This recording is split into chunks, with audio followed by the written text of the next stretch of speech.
Hello and welcome to Light Talk with Clayburn Cox and the Cox family. So basically Sam's tardy and we were here first, so we just kind of took over. Yeah, so can we paint this purple, Dad? It's ours now. Yeah, this is our room now. Yeah, I think purple is a great idea. The floor's a bit hard, maybe some artificial grass? I love it. We'll sod this place. Yeah. So it's our TV show now. So, hey guys, how are you? I'm so glad that you're here, and I hope that you're ready for the show. We should get started in just a few minutes. we hope you're ready for the show. Please have a seat, Sam. It's ours now. Well, it's ours. What is ours? Well, join the show. Okay, yeah. Well, You're our first guest. wait. Hold on. I'm your. Question number one: how much money do you make? Because I've been thinking about a new occupation recently. So I don't make. Wait, is this a part of the? what's your social security number? That's kind of. That's personal. Well, hey, can I borrow $5? Because we're about out of gas. I want to stop by Chick-fil-A on the way home. I have a Chick-fil-A gift card. I can give you. Yeah. Okay. Yeah.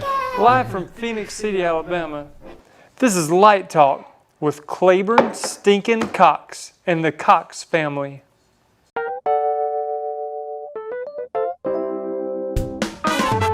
It's time to have some fun. Light Talk with Clayburn Cox. We got skits and interviews. We got everything but the blues. It's on. Light Talk is on. Light Talk with Clayburn Cox. Okay, you're watching Light Talk with Sam Beeman. I don't know what happened at the beginning there, but I'm looking forward to today's show because my good friend Claiborne Cox is in the studio, and we've known each other for quite a long time. In fact, we're going to talk about that in just a moment, including one of our most embarrassing moments, which we like to call the show. And then later on in the program, we're going to go all the way to Philadelphia and check in with my good friend, Gordon Douglas. So stick around, we'll be back in just a moment. Mullet Combat!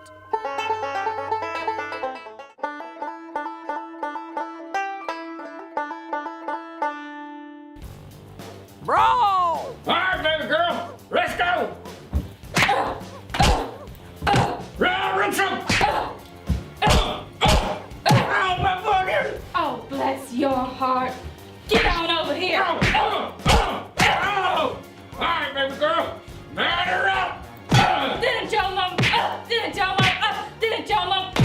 mama ever tell you how to hit a woman? All right, baby girl, I'm feeling a home run! Batter up! Whooper! I think it's time to open up the can!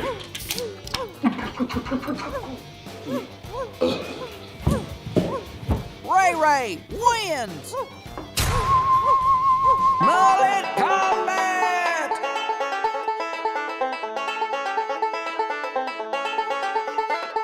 Mullet Combat! As promised, we're back here on Light Talk, and I'm going to introduce you to my first guest. This is Mr. Clayburn Cox and family. Hello, guys. Hey, thanks for having us. We appreciate it. All right, so tell us who we have here. We've got the whole crew tonight. Can you tell them your names? I'm Cassidy. I'm Chloe.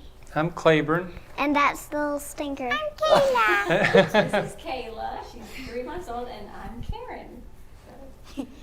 Man, Hey, little Kayla. Thanks for having us. Oh, Yeah, we you're appreciate welcome. it. Yeah, I'm sorry. I was just looking at Kayla there. Wait, isn't this our show? Well, Yeah. We'll give him the reins back. Okay. give it back to me. Thank you. So Clay, I know that when we were going to have you on the show back in April, and I guess it was a couple of months ago, right? Oh yeah, it's been a while. Yeah, it's been a while. And then of course we had you on a Zoom check-in. Right. So that was a lot of fun. But it's great to have everybody here tonight. For those of you who don't know, Clay and I, we go back with 2010. I think. About 10 years, yeah. Yeah.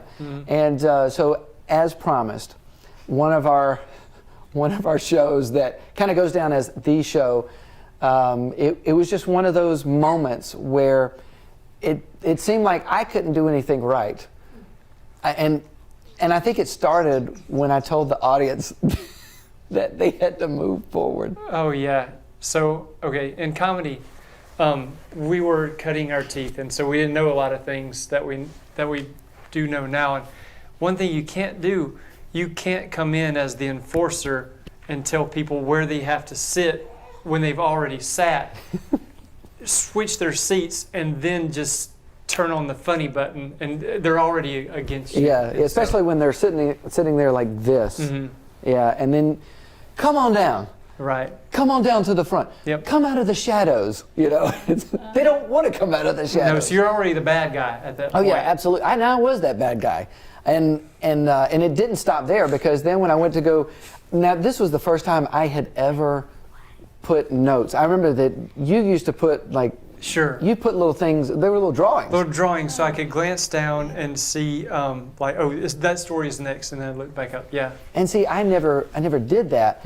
I thought that you had notes, so I typed out an outline. Yeah. I didn't realize that they were drawings, and I thought, well, I'll put this on a music stand. Right. And I went to pick up that music stand, and the head broke. Yep. And the music stand fell over.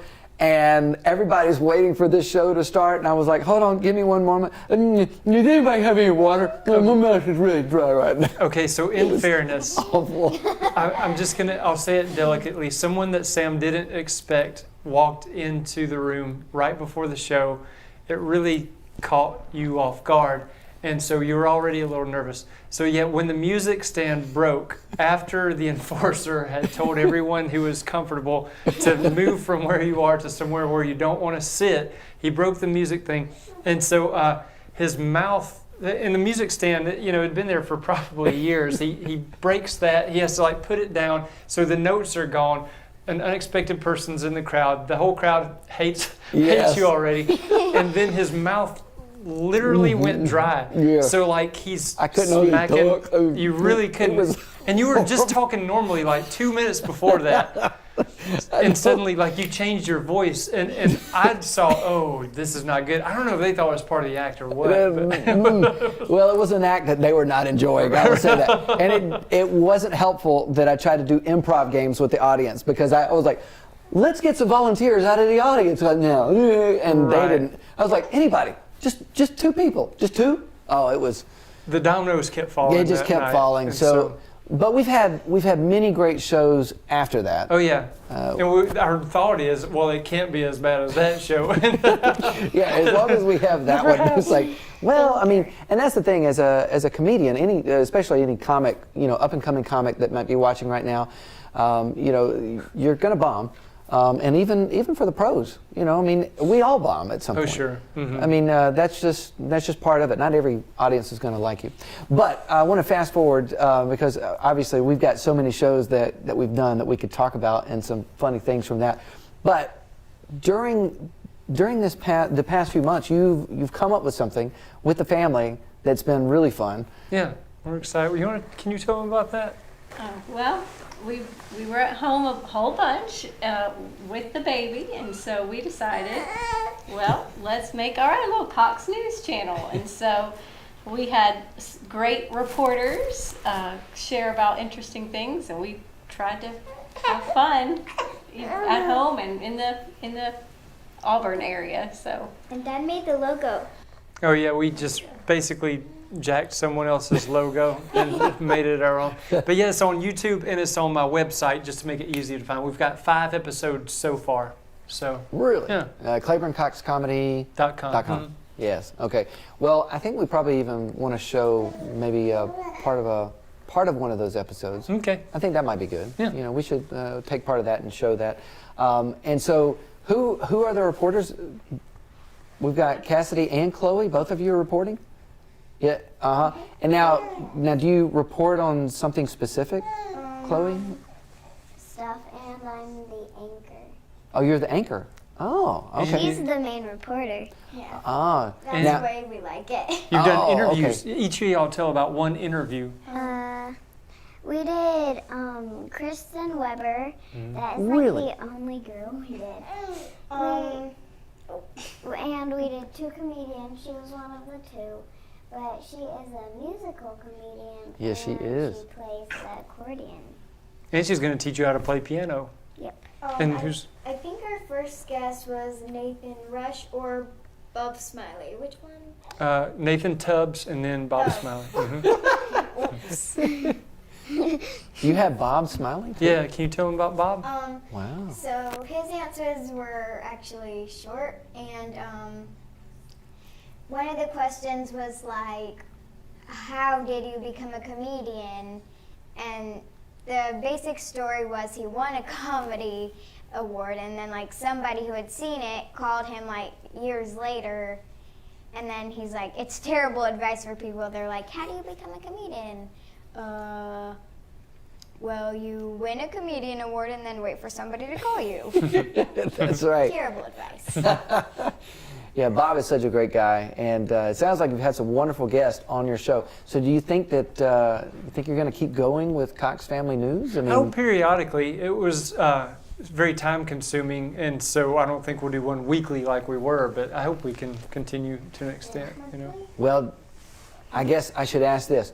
Girls, do you think that you might want to do something in entertainment or Catching fireflies? catching fireflies? Yes, I think And that is entertaining. that is entertaining. Absolutely, catching fireflies. What about you, Cassidy? Reading Reading. Okay. and the bookworm. All right. Well, that sounds good. Yeah. Would you like to be a reporter or an actor or anything like that? An actor? I could definitely see that. Actress? I could definitely see that. Yes. What about you, Clay? I just want your job. Oh. I want that swivel chair. Oh, man. Well, it's been so good to have you guys on the show today. And thank you for coming into the studio, Kayla. Thank you. Yes, and Cassidy, Chloe, Clay, and Karen. And thank you for watching. But this show is not over. I think we need to show part of Cox Family News. How about that? Yeah, Yeah. sounds All right. great. Thank you guys again for being in the studio. We'll be back in just a moment. Hello, this is Chloe Cox in the Cox News. I'm about to grind and shred these bunny hops. And just know, I am live at Chihuahua State Park.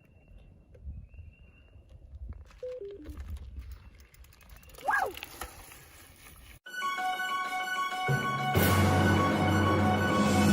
This is Chloe Cox and welcome back.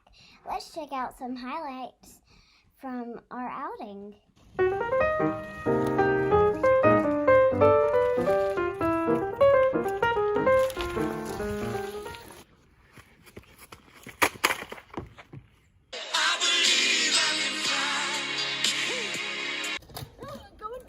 Going. Woo!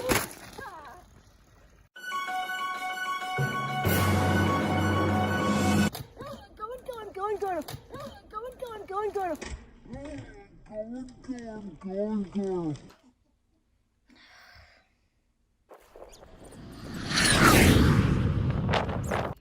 Hello, I'm Cassidy Cox, live at Chihuahua State Park for the Cox Family News. I have recently discovered there's a lunatic trying to jump the ramp on a child's scooter, which just happens to be mine. If it breaks, he owes me a new one.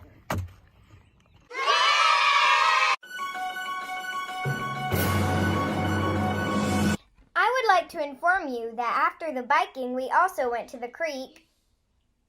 It was okay. I found some really cool clams. I found a tennis ball. I found an egg. It's a bunch of chicken eggs. Yeah. The yellow ones must be diseased. They're together. Don't you like them? Hey, quick shout out to Shannon Roberts, who went to school here at Auburn High School and then graduated from SCAD, is in Los Angeles now. And she did our family drawing, and she does commissions too. So anyway, yay! Hey, Shannon, can you teach me how to draw a frog.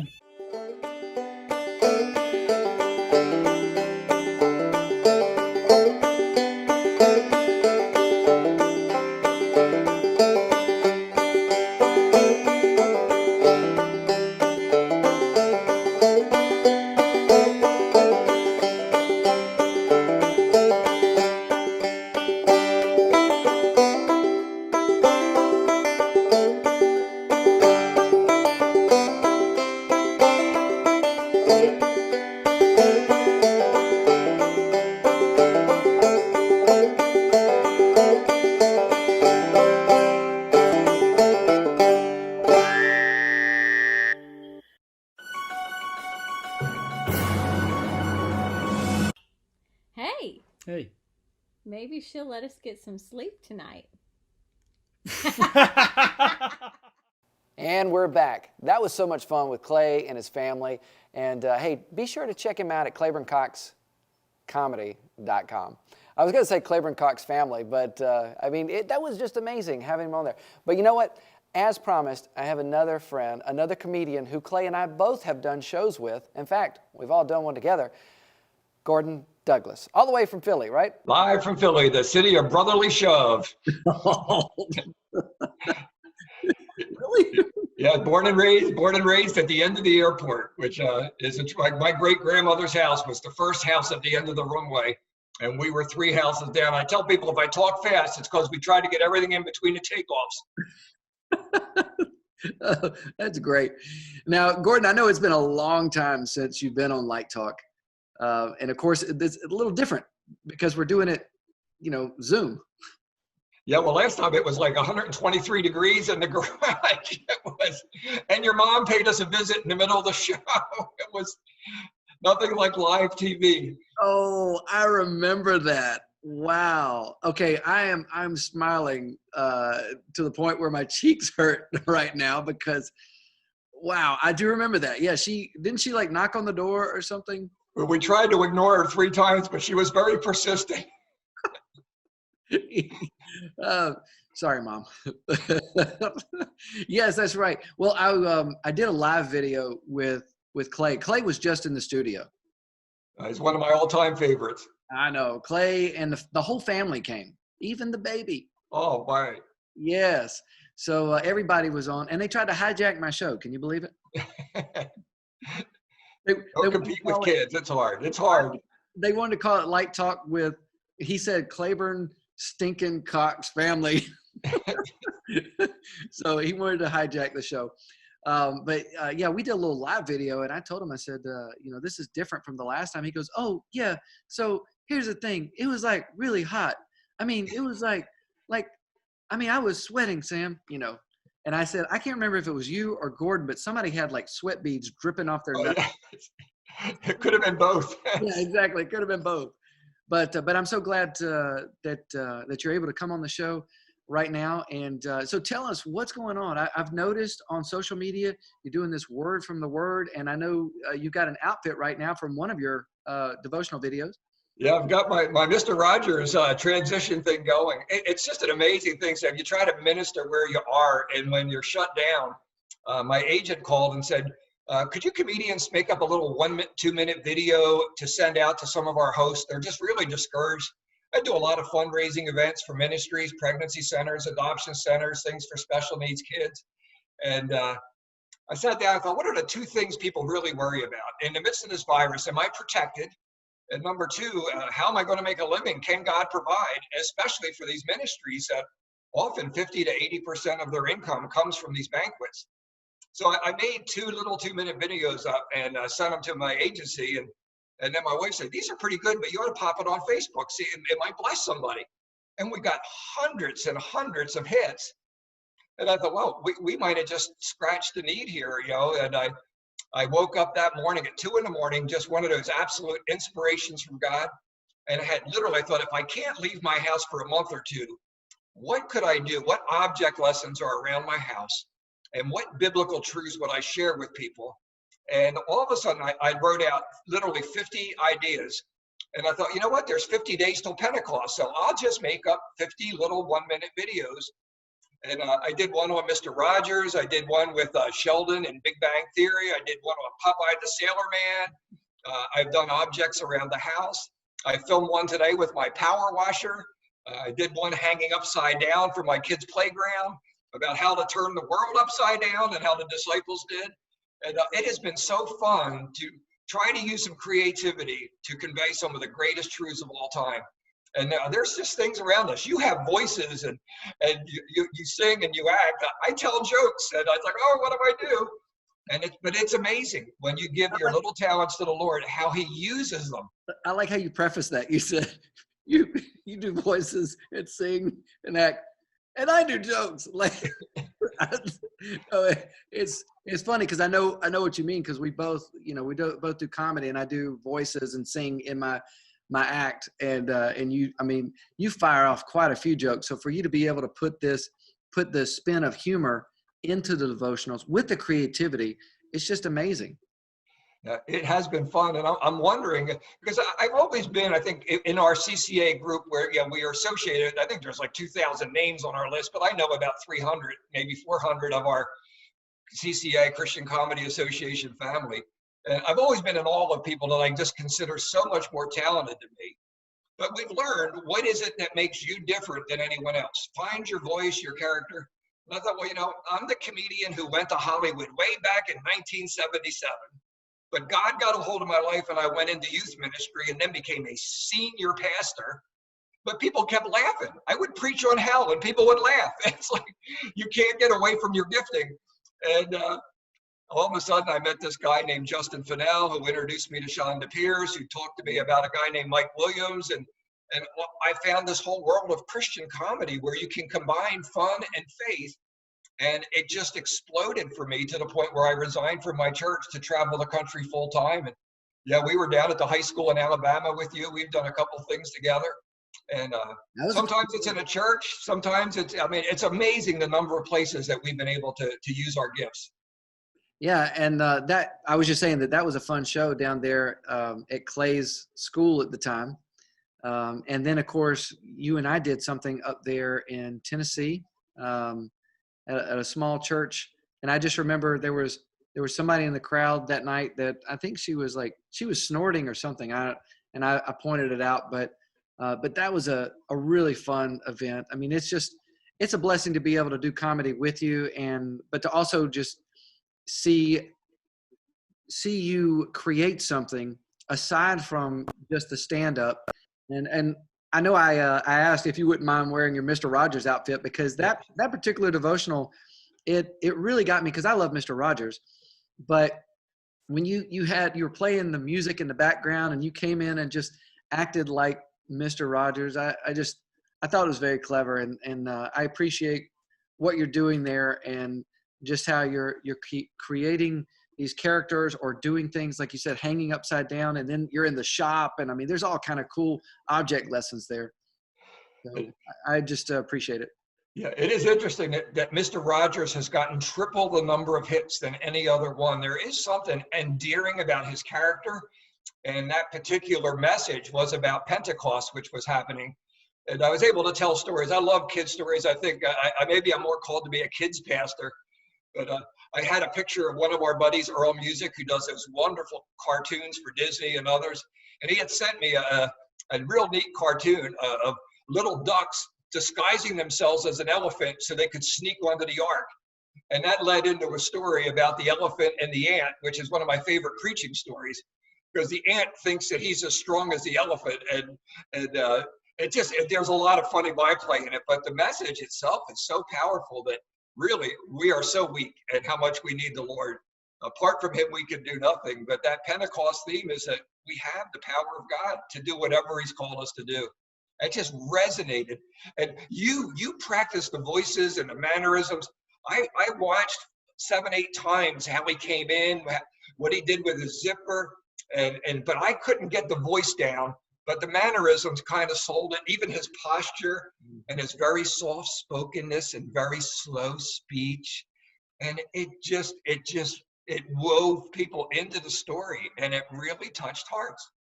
Well, tell people who are watching right now where they can find these videos. Where should they like your Facebook page, your website? Yeah, well, certainly, I'd love to have more friends because I'm posting one every day on my Facebook page. Just Gordon Douglas. You have to find me. There's a number of them.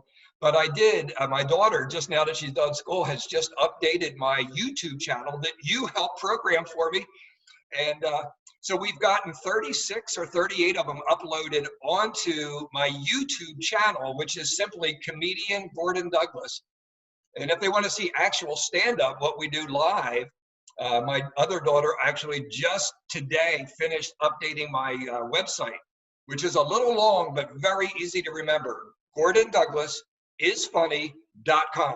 Hey, that's easy to remember. GordonDouglasIsfunny.com. I love it.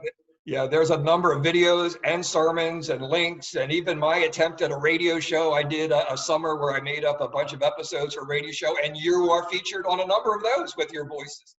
So we really do have a partnership. We go way back, at least 10 years.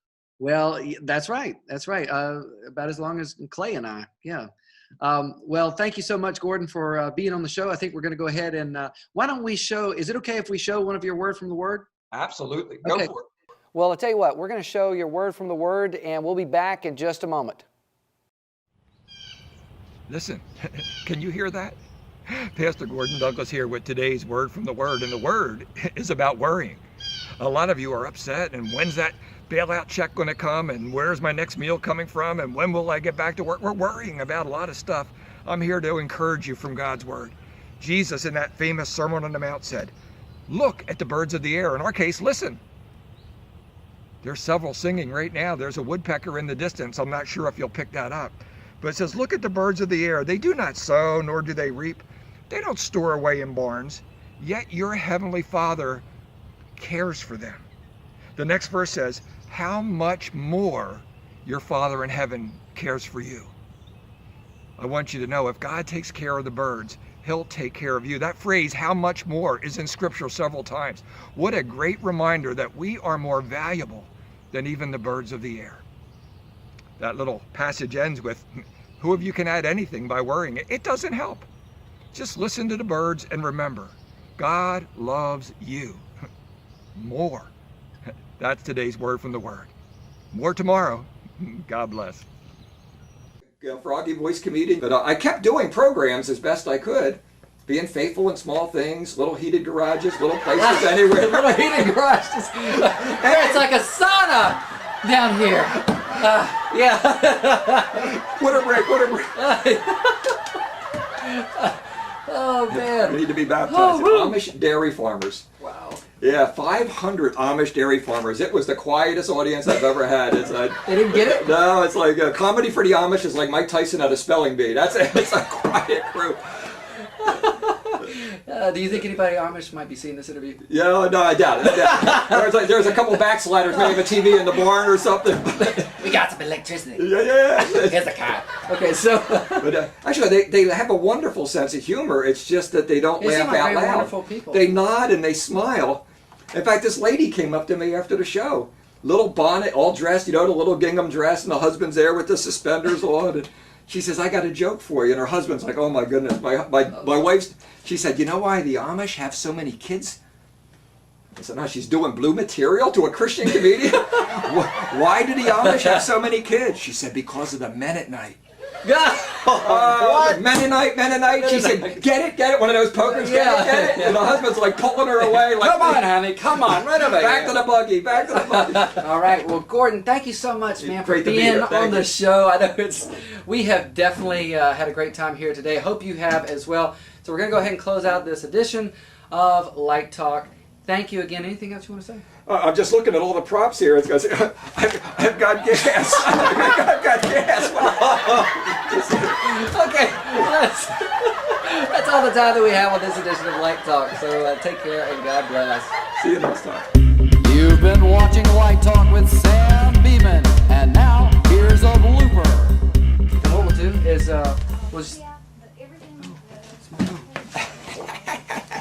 like I'm right in the middle of an interview, Mom. Love you. Thank you, Mom. Okay, I'm about to start this show.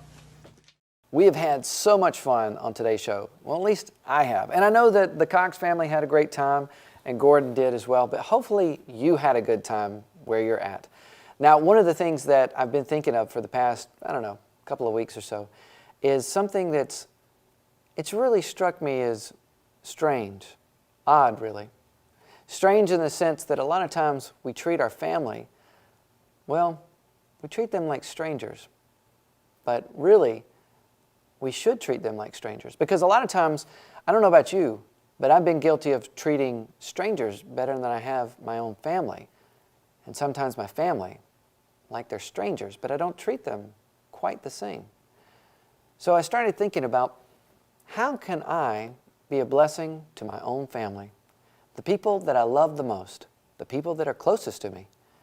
Because if I treat people in public, strangers, people that I don't even know, with kindness and respect and, I don't know, just a common courtesy, if you will, then how could I apply that to my family? Because a lot of times we have a lot of emotions and experiences that are tied to the people that we love, the people that we know, and sometimes it can make it hard to just treat them with kindness and love. But if we operate in forgiveness, mercy, grace, and compassion, we can treat them like strangers every day, and every day be a new experience. And you never know what can happen through that. So, I hope you've had a great time here on Light Talk. And hey, check me out at my website at sambeeman.com. And as always, take care and God bless.